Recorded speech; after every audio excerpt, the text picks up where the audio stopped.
اعوذ باللہ من الشیطان الرجیم بسم اللہ الرحمن الرحیم الحمدللہ رب العالمین ثم الصلاۃ والسلام علی سیدنا نبینا و شفیع ذنوبنا و طبیب قلوبنا ابی القاسم محمد اللہم صل علی محمد و آل محمد۔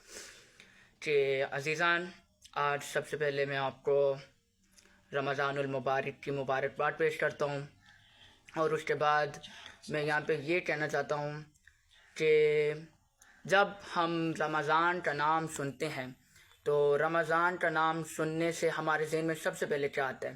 رمضان کا نام سننے سے سب سے پہلے ہمارے ذہن میں یہ بات آتی ہے کہ روزوں کا مہینہ آ گیا، روزوں کا مہینہ آ گیا جس میں ہمیں روزے رکھنے ہیں۔ لیکن نہیں، رمضان کا اصلی تعارف یہ نہیں ہے، رمضان کا تعارف روزوں سے نہیں ہوا۔ کہ اللہ نے جو رمضان کا تعارف قرآن میں کروایا ہے، اللہ تعالیٰ اپنی ہادی کتاب میں، اپنی لاریب کتاب میں فرما رہے ہیں۔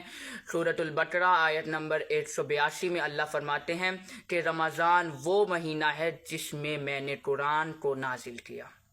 اللہ اکبر!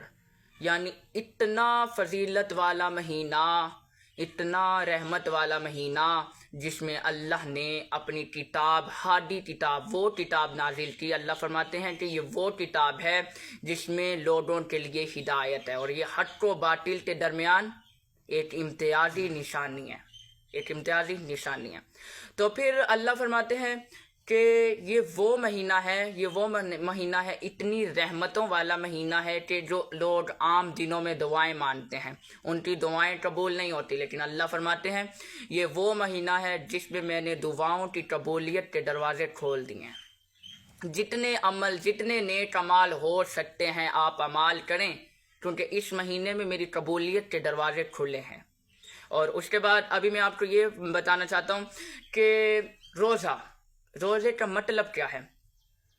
آیا روزے کا مطلب یہ ہے کہ بس ہم نے سارا دن کچھ کھانا پینا نہیں ہے، کچھ نہیں کھانا، بس ہم نے روزہ رکھ لیا ہے، ہم نے سارا دن کچھ کھانا پینا نہیں ہے اور لیٹ جانا ہے یا پھر سو جانا ہے؟ نہیں عزیزان، روزے کا مطلب یہ نہیں ہے کہ بھی ہم روزہ رکھیں اور لیٹ جائیں، سو جائیں، موبائل دیکھ لیں یا پھر ٹی وی دیکھ لیں۔ نہیں، روزے کا مطلب یہ نہیں ہے۔ اللہ فرماتے ہیں روزے کا مطلب ہے کہ انسان کے ہاتھ کا روزہ ہو، انسان کی آنکھوں کا روزہ ہو، انسان کے منہ کا روزہ ہو، انسان کے کانوں کا روزہ ہو۔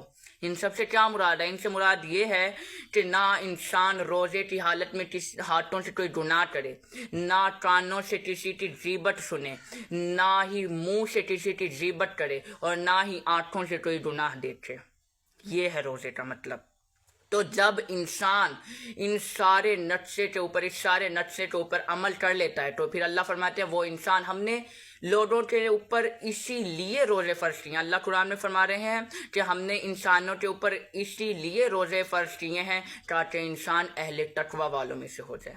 تو جب انسان یہ سارے کلیے پہ عمل کر لیتا ہے تو پھر وہ اہل تقوی میں شامل ہو جاتا ہے۔ جب انسان اہل تقوی والوں میں شامل ہو جاتا ہے تو پھر انسان کو آخرت اور دنیاوی زندگی سنور جاتی ہے۔